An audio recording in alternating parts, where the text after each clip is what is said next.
다큐멘터리 역사를 찾아서 제617편 중종 명나라 책봉은 좌절되고. 연산군을 내쫓고 진성대군을 새 왕으로 옹립한 사건을 역사 기록에서는 중종 반정이라고 하는데요, 서기로 치면 1506년 음력 9월 초 이튿날에 역사적인 왕위의 교체가 일어나게 됩니다. 그런데 실록에서는요, 이날을 중종 1년 9월 2일이라고 적고 있습니다. 자, 이 해는 연산군 치세로 봐야 할 것 같은데요, 왜 중종 원년으로 삼았을까요? 서강대 계승범 교수의 얘기 우선 들어보시죠. 연산군을 폐위시켜버렸잖아요. 큰 죄인이기 때문에. 따라서 그 앞에 9월 9일까지 연산군이 했던 모든 그런 것을 인정하지 않고 그 연도 자체를 중종이 정통성 있고 합법적인 정권이니까 그쪽의 원년으로 삼는 것이죠. 그러니까 엄밀히 말하면, 그러니까 조선 왕조의 원칙대로 하자면 연산군은 재위 11년밖에 없는 것이고 이제 12년째에 쫓겨나는 것인데, 그 12년이라고 하는 것은 공식 문서는 없는 것이고 중종 원년이 되는 것이죠. 자, 만일에 연산군이 신하들에 의해서 쫓겨나지 않고 사망을 했다면 실록에서는 이날을 중종 즉위년 9월 2일 이렇게 적었을 겁니다. 그리고 석 달 뒤에 해가 바뀌어서 1507년 1월 1일이 되면 그때 비로소 중종 1년 1월 1일 이렇게 해야 맞습니다. 그런데 연산군이 폐위됐기 때문에 그의 치세 12년째가 되던 해가 중종 원년이 돼버린 것입니다. 따라서 그 이듬해인 1507년 1월 1일을 중종실록에서는 중종 2년 1월 1일이라고 적고 있는데요, 중종이 왕이 된 지 2년이나 지났구나 이렇게 생각하기가 쉬운데 실제로는 중종이 즉위한 지 석 달밖에 안 된 시점이었습니다. 자, 우리가 앞으로 중종실록을 인용할 때 이 점을 유념하면서 해당 기사의 연월일을 이해하시면 되겠습니다. 중종이 즉위한 지 20여 일이 지난 중종 1년 9월 21일 승정원에서 중종에게 이렇게 아뢰입니다. 주상전하, 승습사와 사위사를 파견하는 일을 서둘러야 하옵니다. 승습사와 사위사를 함께 파견해야 하는 것인가? 그러하옵니다.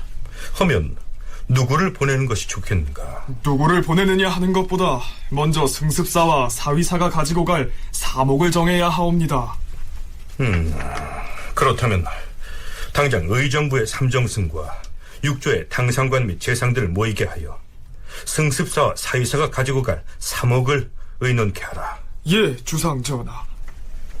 이날 왕이 유순, 김수동, 신준, 정미수, 이손, 김감, 유자광, 권균, 성희안, 이남, 이집, 유순정, 송일 등을 불러서 그들로 하여금 승습사와 사위사가 지참할 사목을 함께 의논하게 하였다.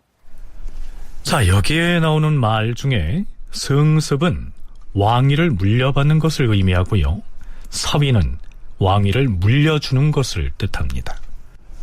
임진왜란 중 조명관계의 실상과 조공책봉관계의 본질이라는 계승범 교수의 논문 중에서 해당 부분을 인용하면 이렇습니다.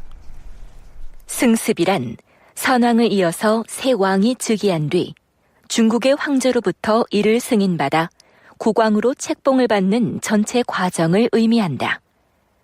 선왕이 사망함에 따라 국내에서 일단 왕위를 계승한 후에 이 사실을 중국에 알리고 그에 따라 황제로부터 책봉 절차를 마침으로써 대내외적으로 승습이 완성된다. 국왕의 죽음을 중국에 알리는 고부사와 새 왕의 즉위를 승인해달라는 승습사는 대개 함께 파견했다. 만일 현왕이 죽지 않았음에도 어떤 정치적 이유로 후계자에게 양위할 때에는 고부사가 아니라 사위사를 파견했다. 사위사로서 대표적인 것으로는 연산군의 경우를 들 수 있다. 특히 연산군의 경우는 본인이 강화도에 유폐된 상황에서 명의만 이용된 경우다. 자, 그러니까 이 연산군이 사정이 있어서 국왕의 자리를 양위했으니 명나라 황제는 이를 허용해달라 하는 임무를 띠고 파견하는 사신이 바로 사위사가 되는 것이고요. 중종이 왕위를 이어받았으니 조선의 새 임금으로 책봉해달라, 이러한 임무를 띠고 명나라에 가게 되는 사신이 바로 승습사가 되는 것입니다. 자, 그래서 명나라의 승습사와 사위사를 파견하는 일을 두고 의논을 합니다. 문제는 명나라 황제에게 신하들이 임금을 쫓아내고 새로운 사람을 왕으로 옹립했다, 이렇게 사실대로 고했다가는 책봉을 받을 수 없었다는 점입니다. 그래서 대책을 의논하는데요, 중종실록에 나타난 내용을 토론식으로 정리하자면 이렇습니다. 자, 우선 중국 황제에게 보내게 될 문서에서 쫓겨난 배주 연산을 어떻게 호칭해야 하는지 그것부터 정해야 할 것이옵니다. 배주 혹은 패왕이라고 하면 내처진 임금이란 뜻이니 그리할 수는 없습니다. 이전의 왕이란 의미에서 전왕이라고 칭하는 것이 무난하겠어요. 그런데 만약에 명나라 쪽에서 새로 즉위한 왕이 전왕과는 같은 어머니를 둔 동모제인가 이렇게 물을 것에 대비해서 대답을 준비해 가야 할 것입니다. 그보다 중요한 것은 지금 물러난 전왕이 어디 머물고 있느냐고 물었을 때 그 소재처를 어디라고 해야 하느냐, 이 문제입니다. 그것은 전왕이 왕위를 양해했다고 했으니 강화도에 안치되어 있다고는 할 수 없고, 별궁에 거처하고 있다, 이렇게 대답하는 게 어떨까요? 그게 좋겠네. 별궁이나 별궁을 하십시다. 그리고 그 명나라 조정에서 틀림없이 전왕이 어떤 병을 앓고 있는지 그 증세를 또 세세히 물을 터인데, 만약 전왕의 병 증세를 물으면 어릴 때부터 푼형증에 있었는데 세자가 죽은 뒤에 애통함과 상심이 지나쳐서 이전의 증세가 다시 도졌다. 그래서 심신이 안정되지 못한 상태이고 공연히 깜짝깜짝 놀라고 가슴이 두근거리고 정신이 혼미하며 현기증이 나고 방 안에 깊이 거주하면서 창문도 열지 않는다, 뭐 이렇게 대답을 하도록 하지요. 그럼 세자는 왜 죽었느냐 하고 물으면요, 그야 뭐 창진을 앓다가 요절하였다, 이런 식으로 적당히 둘러대면 되겠지요. 그리고 우리 주상 전하가 왕비를 책봉했는지의 여부를 물으면 뭘 하지요? 골 밖으로 내쳐졌다고 사실대로 고할 수는 없고, 그 전하가 잠저 때 부인이 병으로 죽었는데 아직 왕비를 들이지 않았다, 그러는 게 좋겠어. 그리고 물러난 전왕의 아들이 몇 사람이냐고 물으면 아들은 없고 딸 하나가 있는데 나이가 어리다, 이렇게 답하는 것이 무난할 것입니다. 좋군요. 자, 그러면 이상의 내용을 정리해서 주상전하께 하려고 승습사와 선의사가 가지고 갈 문서를 작성하도록 합시다. 자, 글쎄요, 당대 조정의 최고 실력자들이 모여서 주저없이 허위 사실을 꾸며대고 있는 이 모습이 좀 어색하고 또 씁쓸하게 느껴집니다. 하지만 생각을 바꿔서 외교 전략상 필요한 시나리오였다, 이렇게 받아들이면 이해 못할 것도 없겠죠.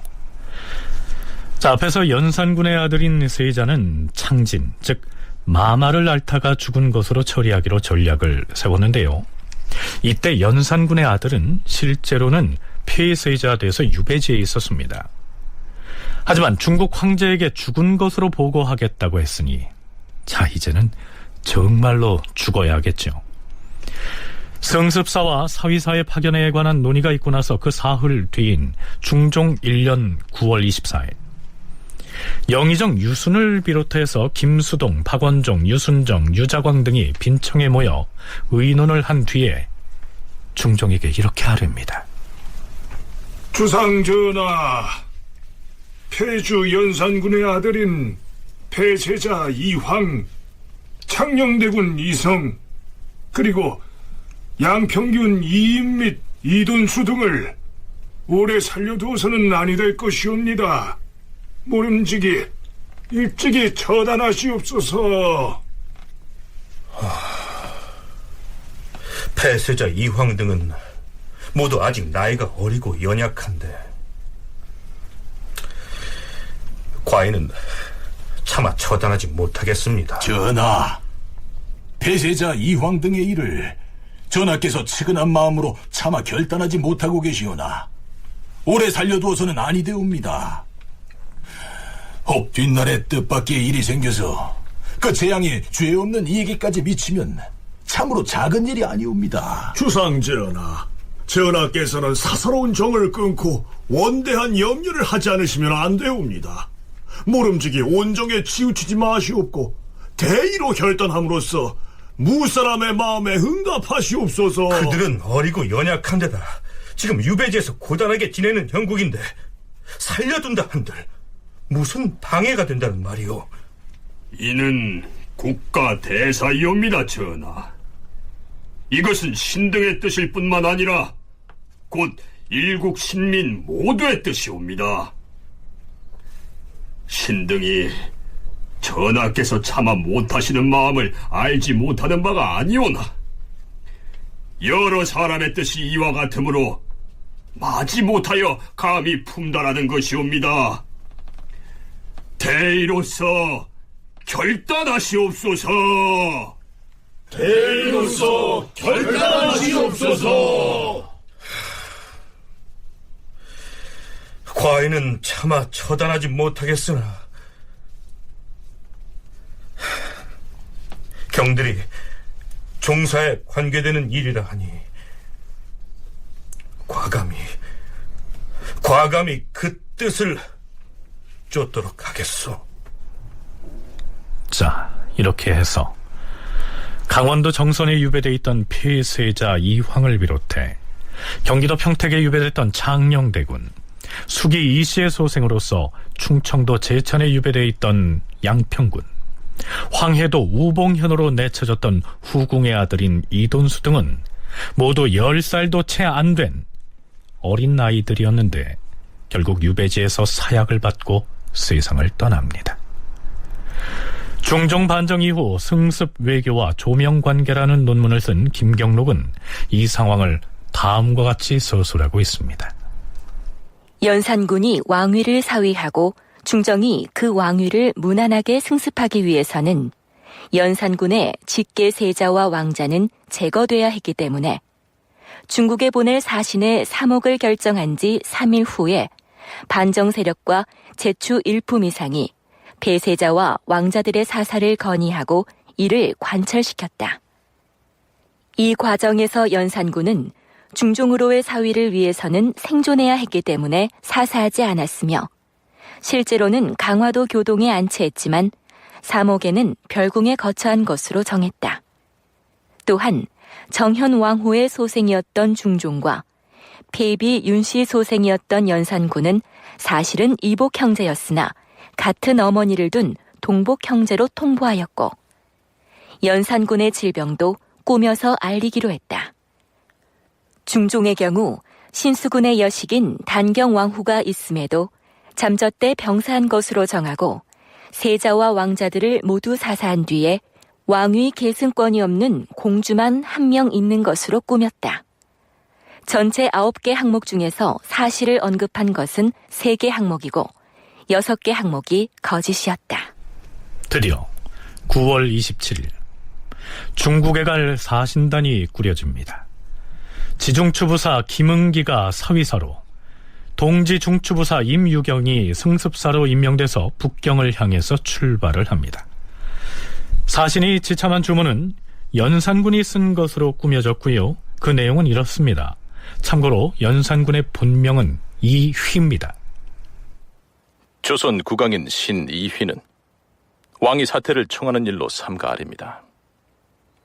생각하건대 신은 본래 풍연증이 있어서 무시로 발작하였는데 세자 이황이 질병에 걸려 갑자기 요절하는 바람에 신이 너무 슬퍼한 나머지 몸조리를 잘못하여 묵은 질환이 다시 발작해서 고질로 변하였고 궁극의 서무를 능히 재결할 수 없게 되었습니다.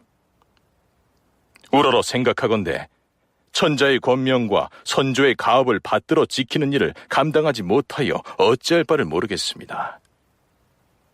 신의 친아우인 진성군은 나이가 장성하고 어지러서 일찍부터 착하기로 소문이 나 있었습니다. 그에게 무거운 짐을 부탁하는 것이 진실로 여망에 맞으므로 이미 9월 초 이튿날에 신의 어머니 강종왕비에게 kum고하여 진성대군으로 하여금 임시로 나라의 모든 일을 맡아 승습하게 했습니다. 삼가 바라건대 이 사정을 밝게 살피시어서 특별히 밝은 윤허를 내리시옵소서. 이를 위하여 삼가 갖추어 주문합니다. 자, 이 문서는 연산군이 중종에게 왕위를 물려줬으니 허락해달라 하는 사위문이고요.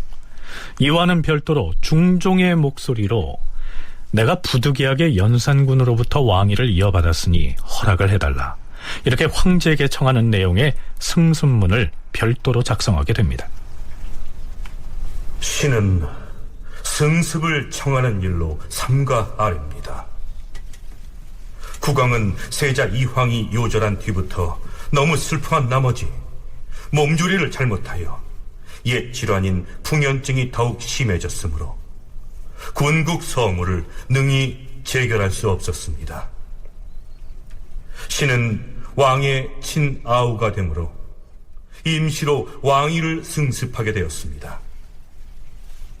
신은 스스로 생각하건대 어리석고 감당하지 못하겠기에 굳이 사양하길 두세 차례 하였으나 마침내 사양할 수만은 없어서 9월 초 이튿날에 임시로 나라 일을 승습하였는데 두려워서 몸둘 바를 모르겠습니다. 이를 위하여 삼가 갖추어 주문합니다. 그리고 9월 27일 주상전하, 이제 북경으로 출발하겠사옵니다. 먼 사행길 조심해서 다녀오시오. 예, 전하. 자, 가자.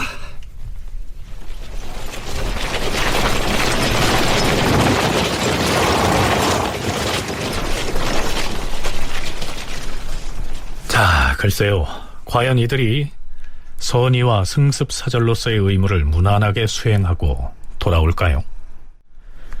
명나라의 고명을 청하기 위한 승습사절이 북경으로 사행길을 떠난 때가 중종 1년 9월 말입니다. 대개 이 사절단이 한양에서 북경을 다녀오려면 6개월가량이 걸렸던 것으로 알려지고 있는데요.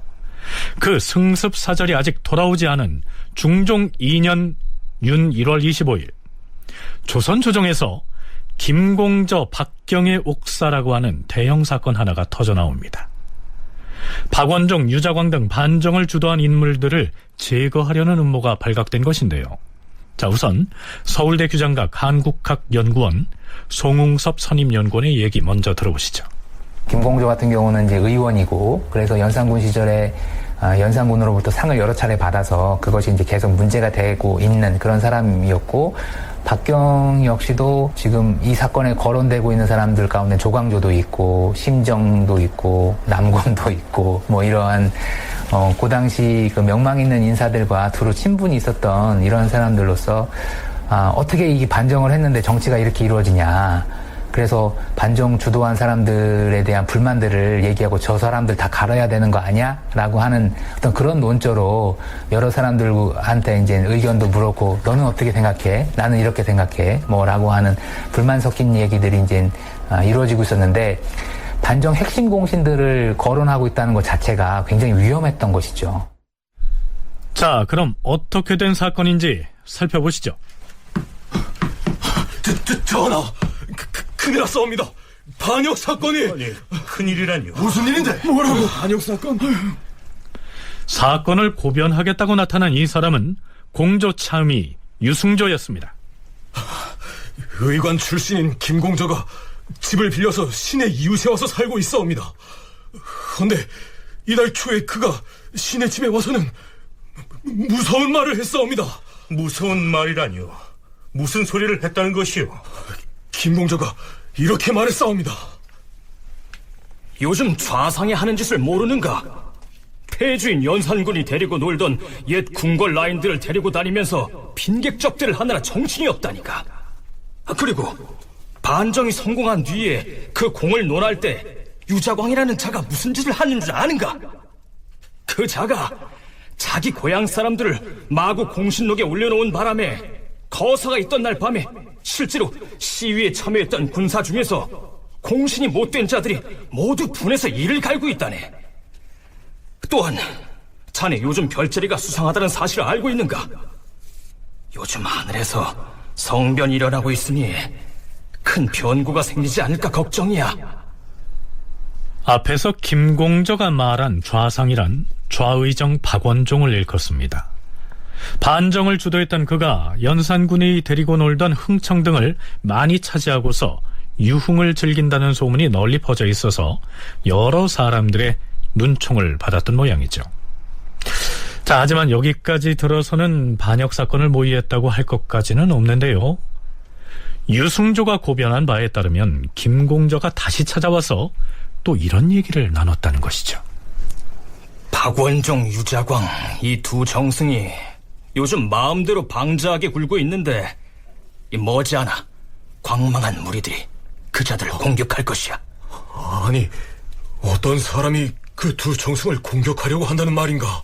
내가 의원 출신이 아닌가? 무술에 능한 무사들이 약에 대해 물어보려고 우리 집에 자주 오는데 그 자들이 그렇게 말하고 있다니까. 그 무사들이 누군데? 이장길 일당이야. 그런 광망하고 위험한 일을 어떻게 할 수 있다는 말인가? 형조 참판 윤탕로를 시켜서 주상 전하께 계달하게 한 다음 그 두 정승을 제거하려고 계획을 세운 모양이야. 다만 윤탕로는 믿기가 어려우니까 경솔하게 말할 수가 없고, 또 박원종 등의 죄악이 구체적으로 나타나지 않았으니 역시 경솔하게 거사할 수 없기는 한데. 공조참이 유승조가 김공저에게서 들었다는 얘기가 이후로도 복잡하게 이어지고, 남곤, 심정, 박경, 조광보, 문석이, 김극성 등 무수한 사람들이 박원종과 유자광을 제거하자는 모의에 가담하거나 혹은 그러한 소문을 듣고 고변을 한 것으로 나타납니다. 그 과정에서 박경과 조광보도 등장하게 되는 것입니다. 그런데요, 김공저가 이장길 등과 일을 상의하는 과정에서 이렇게 말한 것으로 되어 있습니다. 만일에 조정에 있는 일품 재상을 설득해서 이번 거사의 장수로 삼을 수만 있다면 은밀히 박중원과 유자광을 습격해서 제거하고 주상 전하를 보필해서 성군의 치세를 이룰 수 있을 것이야. 조정에 있는 선비들의 절반은 이미 우리 편이 아닌가? 그러니까 임금인 중종을 어떻게 하겠다는 것이 아니고요, 박원종과 유자광 등을 제거하고 중종을 도와서 성군이 되게 하겠다. 자, 이런 의사를 드러내는 것으로 봐서 반역 사건이라고 할 수는 없겠죠. 그래서 실록에서도 삼공시해 모의 사건이라고 적고 있습니다. 박원종, 유자광, 노공필 등 세 공신을 제거하려고 모의했던 사건이다, 뭐 이런 얘기인데요. 앞에서 김공저가 조정 선비들의 절반은 우리 편이다 라고 말했습니다. 이 시기에 박원종 등에게 불만을 가진 사람들이 그만큼 많았다는 얘기가 됩니다. 너는 어떻게 생각해? 난 이렇게 생각하는데 라고 했을 때 들은 사람도 그 사실을 고변을 하지 않으면, 국가에, 관가에 이제 고발을 하지 않으면 나중에 이 사건이 이제 터졌을 때 같이 이제 혐의 있는 사람으로 인정이 돼서 처벌을 받을 수 있는 뭐 그런 상황이었거든요. 그렇기 때문에 연산군이 몰려나고 중종이 즉위한 초반에 굉장히 어수선한 전국 속에서 현재 정치에 대한, 중종 초반 정치에 대한 불만들이 김공저나 박경에 의해서 이제 거칠게 튀어나오게 되었고, 이러한 것들이 결국 삼공신을 제거한다라고 하는 그 말을 했기 때문에 어떤 식으로든지 이거를 처리를 해야만 들은 사람들도 안전해질 수 있는 이런 상황 속에서 이게 이제 이슈가 돼서 결국은 옥사로 정리된 사건이라고 얘기할 수 있습니다. 한편 이른바 삼공시의 음모 사건의 중심엔 김공저 말고도 박경과 조광보도 있었는데요. 이 조광보는 지금 하늘에 천변이 나타나고 있으니 은밀히 박원종, 유자광, 노공필 등 세 공신을 습격해서 제거하면 이 나라 정치를 바로 세울 수 있을 것이다. 이렇게 말한 것으로 고변을 당했고요. 박경 역시 이미 하늘에 천변이 나타나고 있다. 또한 예언서인 찬문에 의하면 난을 일으킬 자는 박원종이 틀림없다. 게다가 노공필은 유자광과 친교가 두터우니 이 셋을 모두 제거하고 그 대신 정미수를 수상으로 삼는다면 정치를 바로 세울 수 있을 것이다. 장차 과거 시험 따위는 없앨 것이며 서울도 관직에 통용하여야 한다. 종친을 등용하지 않는 처사도 바꿔야 한다. 이들 3인을 제거하고 홍유선을 시켜서 윤탁로에게 전하게 한 다음 대궐 안에 들어가 전하께 안심하시도록 한 뒤에 우리가 아래에서 조처를 잘 한다면 장차 좋은 정치를 펼 수 있을 것이다. 김공저, 이장일 등을 신복으로 삼아 일을 시키면 될 것이고. 그러니까 이른바 삼공시의 모의 사건의 얼개를 짠 인물은 바로 이 박경이었던 것입니다. 저기 한 6개월쯤 됐을 때인데 이때 이제 그 김공조라고 하는 사람은 당시 의관이었고 의술을 하는 사람이고 조광보라고 하는 사람은 굉장히 그 총망받던 유생이었어요.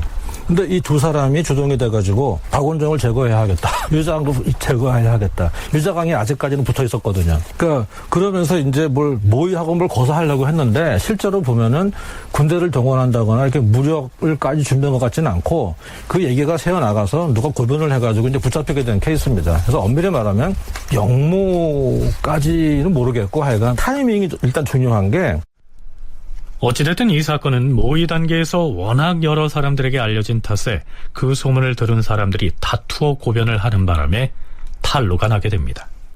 네, 앞에서 계승범 교수가 이 삼공시의 모의 사건이 터진 타이밍이 아주 중요하다고 했는데요.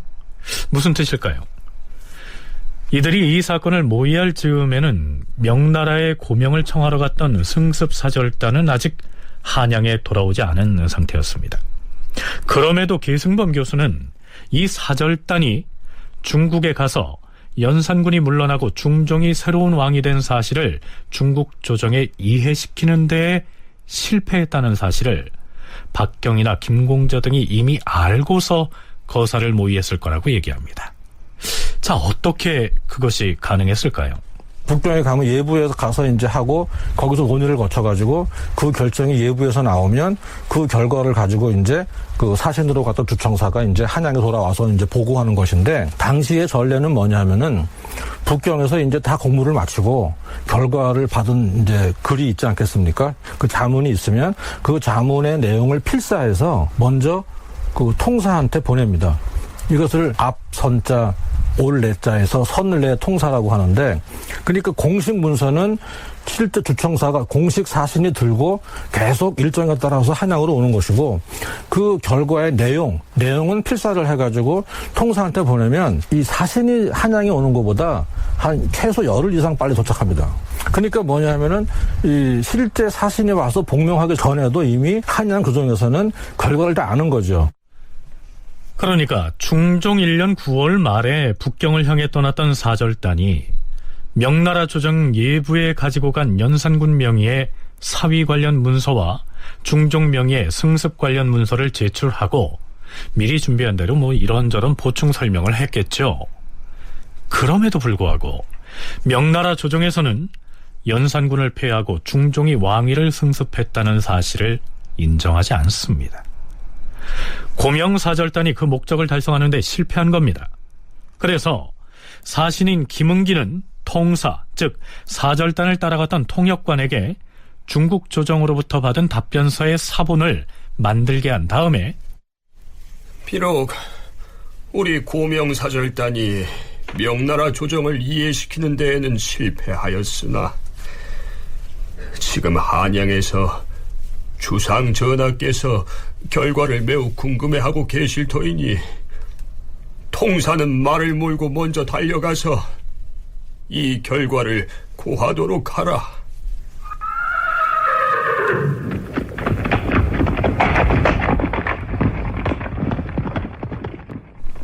이렇게 해서 통사가 한양으로 달려와 결과를 통보했겠죠. 이 통사를 사절단보다 먼저 돌아온 사신이란 의미에서 설레통사라고 부릅니다. 이 설레통사가 먼저 한양에 와서 중종에게 보고한 내용은 이미 한양 일대의 소문으로 나돌았겠죠. 아유, 그 얘기 들었어? 나라의 임금이 바뀌었다고 명나라에 알리러 간 사신 얘기 말이야. 그 사신 아직 안 돌아왔잖아.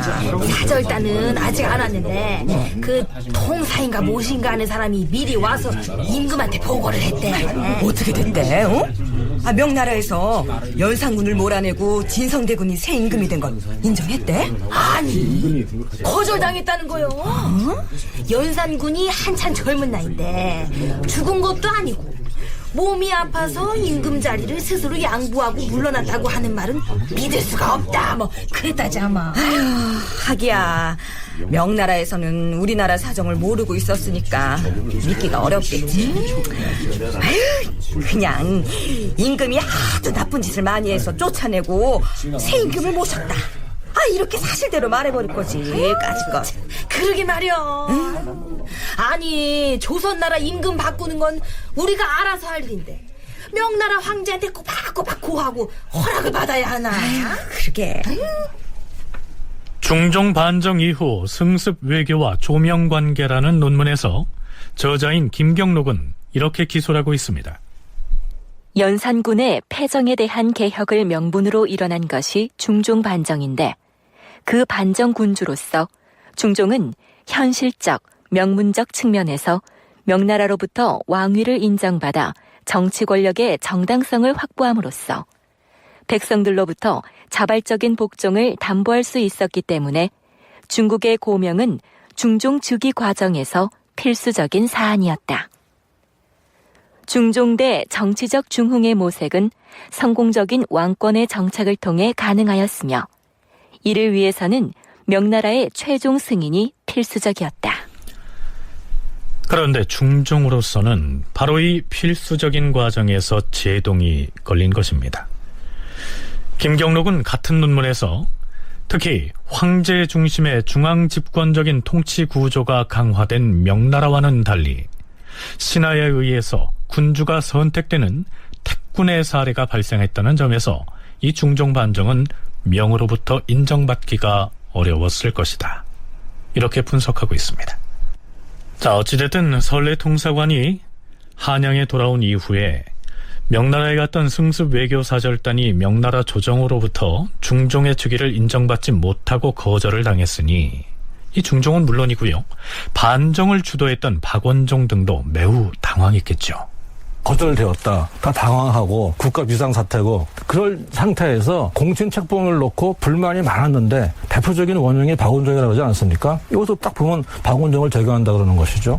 그리고 사림이 씹어먹고 싶은 장본인이 유장왕인데 유장왕이 1등 공신에 올라가 있고 이런 상황이니까 두 사람을 제거해야겠다. 그렇지 않고서는 반정이 아니라 이것은 정변일 뿐이다. 이런 식의 얘기들을 이제 하고 다닌 거죠. 그러니까 그 위험한 그 상황에서 아마 누가 거부를 했겠지만 본보기로 잡아간 것 같습니다. 이거는 본보기로 잡아가니까 또 조광보가 또 유생이니까 유림이니까 할 말 다 한 것이죠. 죽음을 각오하고 할 말 다 한 거니까.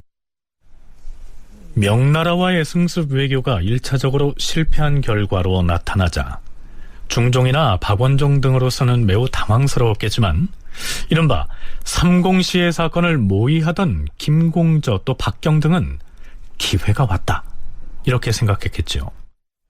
그래서 설레통사가 한양에 온 그 시점을 시작으로 해서 박원종, 유자광, 노공필 등 세 공신을 제거하기 위한 거사를 추진하려고 부산이 움직였던 것인데 그만 고변을 당하는 바람에 발각이 된 것입니다. 자, 그럼 여기에서 명나라에 간 사신이 어떤 대답을 받아가지고 왔는지 살펴보죠. 물론 이것은 나중에 사절단의 본진이 돌아와서 보고한 내용입니다. 사위사 김은기와 승습사 임유겸이 북경에서 돌아와 아뢰었다. 전하, 신등이 북경에 있으면서 이미 설레 통사편에 갖추어 기록하여 아뢰었사옵니다. 다만 신등이 북경을 떠나올 때 명나라 집정관 최영이 우리에게 그대 나라의 일은 내 생각으로는 사신을 재차 보내와서 주청을 하더라도 기껏 권서를 허가하는 데 불과할 것이요. 전왕이 세상을 떠난 뒤라야 모름지기 승습을 허락하게 될 것이요. 이렇게 말했사옵니다. 자, 여기에서 권서라는 말이 나옵니다. 임시로 그 임무를 대리한다, 이런 뜻인데요. 그러니까 명나라의 담당 관리가 조선의 사신에게 한 말에 따르면 다음에 또다시 사신을 보낸다고 해도 명나라 조정에서 중종을 왕으로 인정해주기는 어렵고 임시로 왕의 자리에 앉아서 업무를 처리하는 권한대행 정도의 인정밖에는 받지 못할 것이다, 이런 얘기입니다. 중종으로서는 맥이 빠질 노릇이었겠죠. 조선의 사신이 중국에 가서 명나라 예부의 관계자와 나눈 얘기들을 대화체로 재현을 하자면 이런 내용입니다. 그대 나라의 임금은 몇 살이며 무슨 병이 있어서 물러난 것인가? 나이는 30이고 어릴 때부터 풍연증을 앓아왔는데 이번에 그 병이 심하게 도져서 심신이 안정되지 못한 형편이오. 병에 걸린 것이 아니라 다른 일이 생긴 것 아닌가? 우리나라는 예의지국이오. 어찌 그런 일이 있겠는가? 전왕의 병이 중하여 오랫도록 정사를 못 보기 때문에 부득이 널리 여러 사람의 의견을 모아 아우에게 국왕의 자리를 양해한 것이오. 지금 임시로 국왕의 임무를 수행하고 있는 권서는 춘추가 얼마인가? 우리 조선에 새 임금이 되신 분 말이오. 18이오. 아직 소년이로군. 물러난 전왕의 친아우인가? 그렇소. 이것은 쉬운 문제가 아니다. 세자가 왕위를 계승하는 일이 아니므로 반드시 조정의 여러 당상 및 원로 대신들과 의논하게 될 것이다. 만일 별궁에 물러가 있다는 전왕의 병이 낫는다면 어떻게 되는 것인가? 그렇게 되면 현재의 국왕과 분쟁하는 일이 생길 것이 아닌가? 앞으로 이 일을 어찌할 것인가? 이것은 결코 작은 일이 아니다. 조선 국왕이 그동안 우리 명나라 조정을 공경하여 섬기기를 매우 독실히 하였는데 지금 병이 들었다 하니 황제 폐하께 주청을 올려서 어의를 보내어 약을 가지고 가서 치료하게 하고 그 병의 경중을 알아보게 하는 것도 가할 것이다. 조선에도 의사는 많소.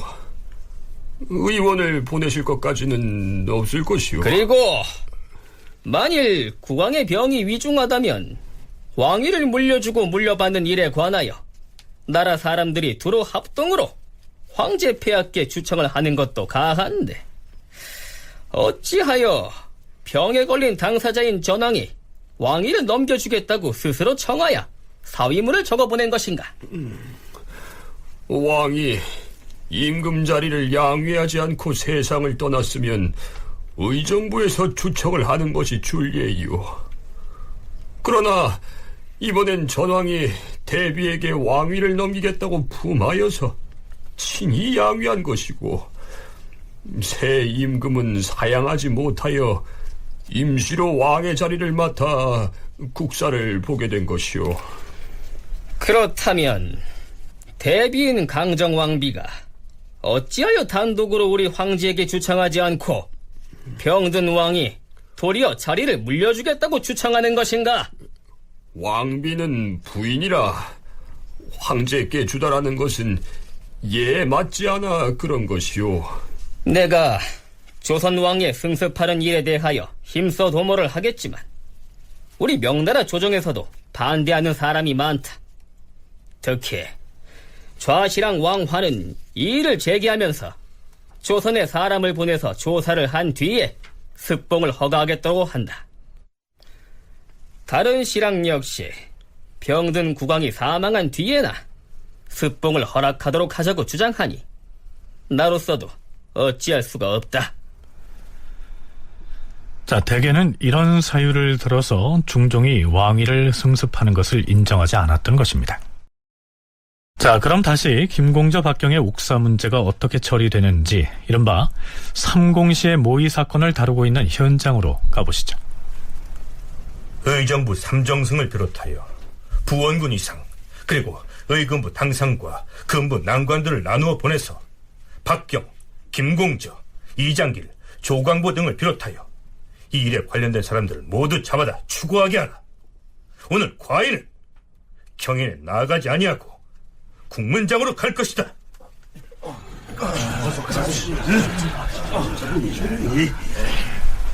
영의정 유순을 비롯해 유자광, 성희안, 박원종, 유순정 등 공신들이 근정전 뒤에 마련된 국문장으로 몰려오고 의금부의 당상 이계남과 민효중 그리고 윤탕로 등도 빈청에 나갔다가 이어서 국문장으로 갑니다. 드디어 모의를 주도한 사람들이 잡혀옵니다. 맨 처음으로 박경과 조광보가 국문장으로 끌려오는데요.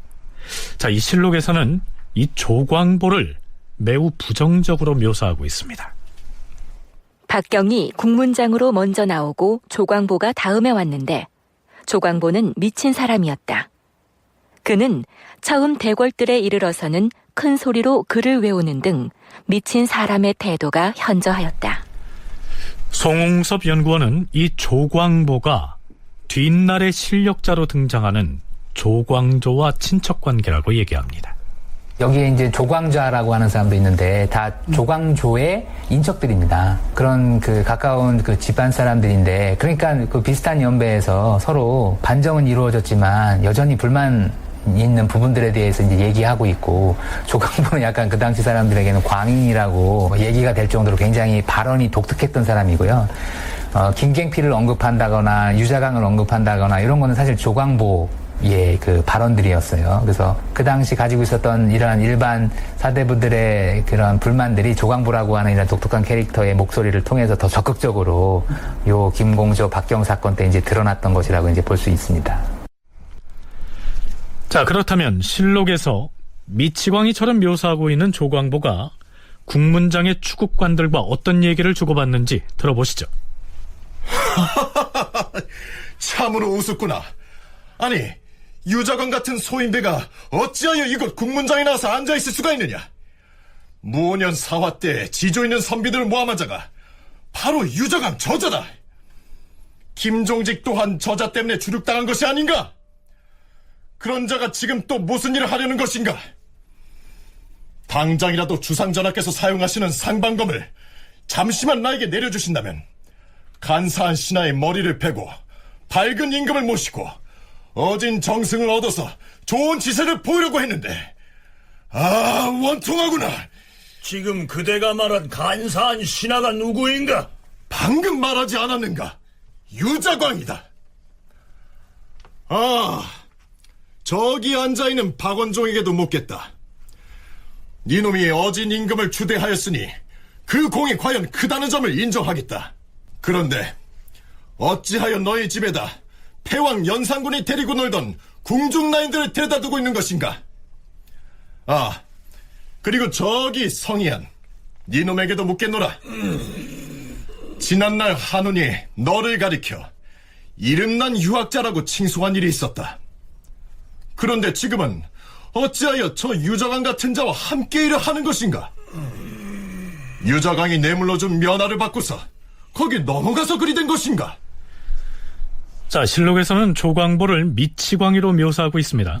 하지만 조광보의 거칠 것 없는 독설에 통쾌하는 사람도 혹은 쩔쩔매는 사람도 있었겠죠.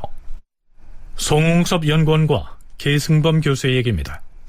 박원종이 잘못하고 있다. 이런 얘기들 가운데 어떻게 김종직과 같은 사람들을 제거한 이 유자광을 공신에 책봉하고 저렇게 조정에 그대로 남겨둘 수 있느냐라고 하는 그런 발언들이 이제 나왔던 것이고요. 그런 발언들은 결국 그 연산군 말 중종 초에 이 사대부들 사이에서의 김종직이라든가 아니면 그 모호사화나 그 이후에 갑자사화에 더 추재되어서 그 죽임을 당했던 또는 희생을 당했던 이 김종직 문인들에 대한 어떤 그 애처로운 마음들, 이러한 정서들이 있었고 이런 것들이 이 반대로 유자광을 살려두고 공신에 책봉한 박원종과 같은 반정 공신들에게 불만을 더 가중해서 불만 섞인 말을 하게 되는 그런 계기로 작동하는 것이었죠.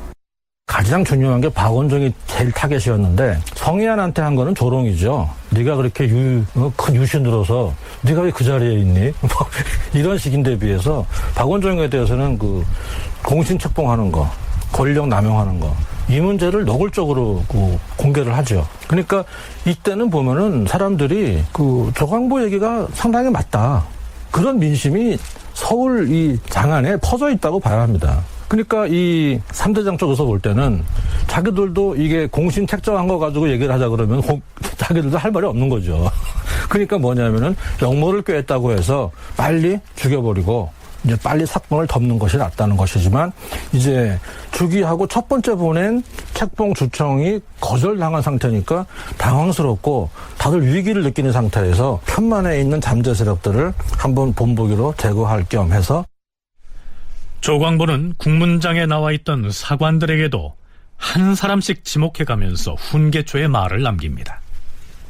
오라, 저기 있는 저자는 사관 강홍이로구나. 강홍아, 네 아비는 죄도 없이 차명을 당하였는데 그 사실을 명심하거라. 저기 있는 저 사관은 이말이로구나. 사관들은 잘 들으라. 너희들은 역사를 기록하는 사관이다. 지금 이 조광보가 하는 말은 하나도 빠뜨리지 말고 사초에 득서해야 할 것이다. 알겠느냐? 자, 죄인을 국문하겠다고 나왔던 박원종, 성희안 등의 공신들은 임금이 지켜보는 앞에서 오히려 조광보에게 가차없는 독설로 통박을 당하자 그 상황이 매우 어색했겠죠. 그래서 우선 좌의정 박원종은 중종에게 다가가서 독계를 한 것으로 기록되어 있습니다. 임금 가까이로 올라가서 다른 사람이 못 듣게 가만 아래였다는 얘기입니다. 자, 뭐라고 했을까요? 전하, 사실은 전번에 어떤 자가 임명의 글을 신의 집에다 던진 일이 있었는데 내용을 살펴보니 이렇게 쓰여 있었사옵니다. 박원종, 네가 폭군을 제거하고 성군을 임금으로 모셨으니 그 공이 작지 않다 할 것이다. 그러나 유자광이 누구인가? 폐주 연산군으로 하여금 사륙지심을 일으키게 한 자로서 간사하기가 이를 데 없는데 그에게 무슨 공이 있다고 1등 공신에 등위에 두게 하였는가?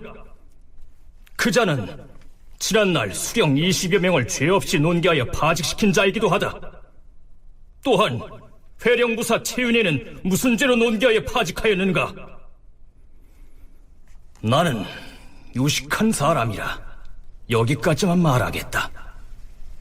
그러나 만일 무식한 사람이 어두운 밤에 박원종 너를 만나 해치려고 한다면 그땐 네놈이 어찌할 것인가?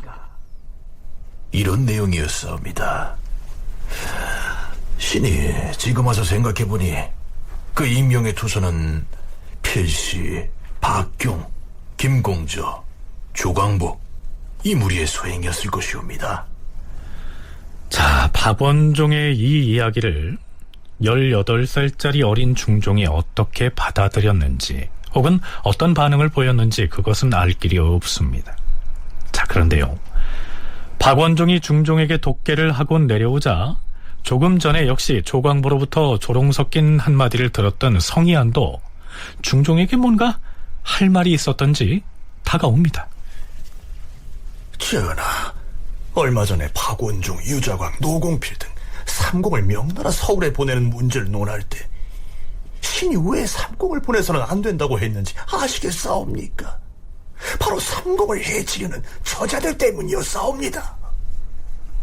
그런데 이 국문에 참여하고 있던 공신들 중에 유자광은 대체 어떤 표정을 하고 있었는지가 궁금한데요.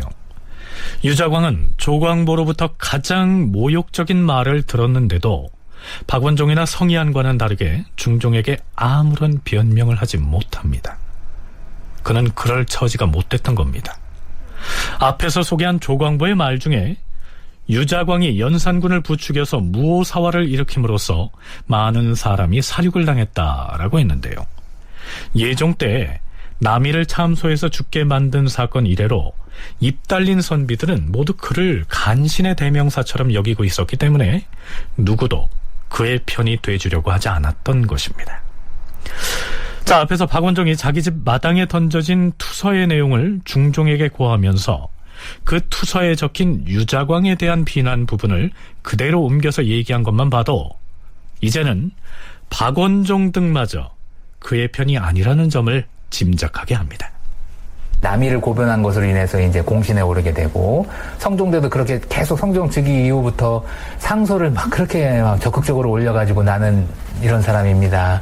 뭐 저도 좀 써주십시오. 뭐 이런 역할을 하고, 그래서 이제 임사홍과하고도 이제 붙었다가 임사홍이 이제 망하게 되니까 또 이후에 유자광은 복권은 되긴 합니다만 여전히 신료들 사이에서는 유자광에 대해서는 기본적으로 잘 껴주려고 하지 않고, 그러한 이 불만들이 많았던 것이 결국 무오사화 때 사초 문제로 인해서 이 유자광이 적극적으로 김종직 문인들 또는 김일손을 비롯해서 이 사초에 연관된 사람들을 아주 적극적으로 처벌하려고 하는, 그래서 많은 사람들이 죽었고, 그렇기 때문에 유자광 하면 간신의 대명사로 인식이 되고 있었고, 심지어는 나중에 간신으로 같이 지목받고 있는 남곤이 유자광 전이라고 하는 기록을 남겨서 유자광이 얼마나 이게 못되고 나쁜 놈인가라고 하는 것들을 이제 밝히고 있듯이.